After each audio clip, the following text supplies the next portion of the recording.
everyone and welcome back to the Nerd Den here, and in today's video I am going to be giving my thoughts on the first episode, episode 1 of the brand new season of Peacemaker, season 2, which is sort of, well, I mean it does pick up from the events of the first season of Peacemaker, which I admit I was actually late to the party for. I've literally only binge watched the first season a couple days ago, and then I jumped on to watch the first episode of the new season.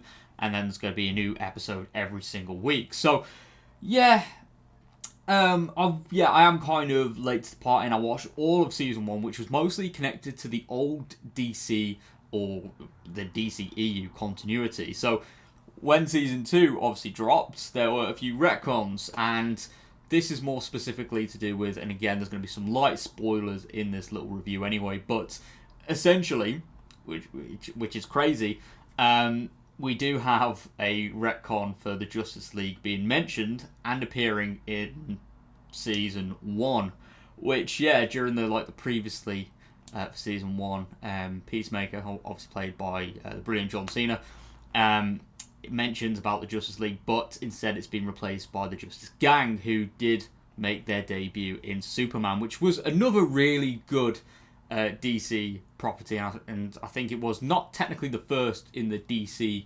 or this new DC universe, but it was like their first film, and I've got to say they've knocked it out of the park straight away. James Gunn really does understand the source material, and I believe he's taken his inspiration from earlier DC comics, like potentially from the 60s or 70s, I believe. Again, DC I'm not that familiar with, but I do really like these fresh interpretations of the DC characters. But anyway, I'm waffling. But yeah, season 2, whilst I would say it doesn't start off as strong as season 1 did, because obviously season 1 picked up right at the end of the Suicide Squad, the 2021 film, this does pick up obviously right after season 1 or shortly after.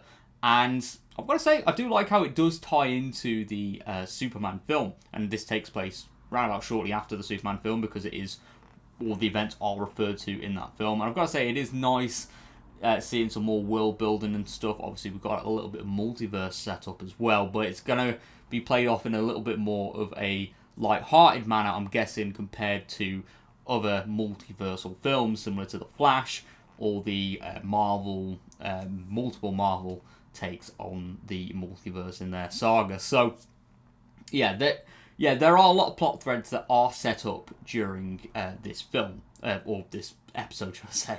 I'm getting confused here. But yeah, there are a lot of things that are set up in this episode. We've got the return of Rick Flag Sr., who is obviously wanting revenge on the Peacemaker for killing his son in the Suicide Squad film. And it is nice seeing all these threads being put together. There's enough things to kind of get your attention. You've got John Cena versus John Cena as well, which is really cool. And again, seeing how the characters, the main cast, deal with the fallout from the events of season 1, where Operation Butterfly was a success eventually, but it did kind of cost them all greatly in terms of, well, I guess kind of like their mental health and their personal lives, really, and where they've all ended up since then, and kind of bring them all back together. But I do feel like, the Peacemaker trying to find himself, and that scene where he's with his family as well in the parallel universe, or the different alternate universe, depending on what the laws are in terms of multiverse. I'm just going to say parallel universe, is actually really touching. Seeing different versions of his father and brother. Obviously, his brother died in his universe, so it's kind of that sense of lost family and lost time and stuff. And apparently there are some more emotional scenes coming later on in the series, and it's enough there to just get me gripped and to watch the rest of the series and seeing how all of that plays out. But you know what?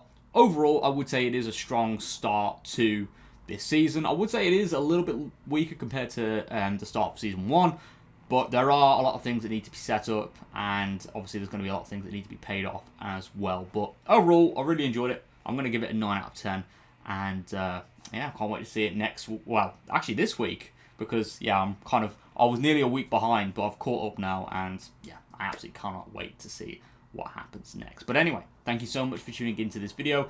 If you are new around here, please click that like button and subscribe for more nerdy content, and I will see you all next time. Thank you very much for all support as always, and goodbye for now.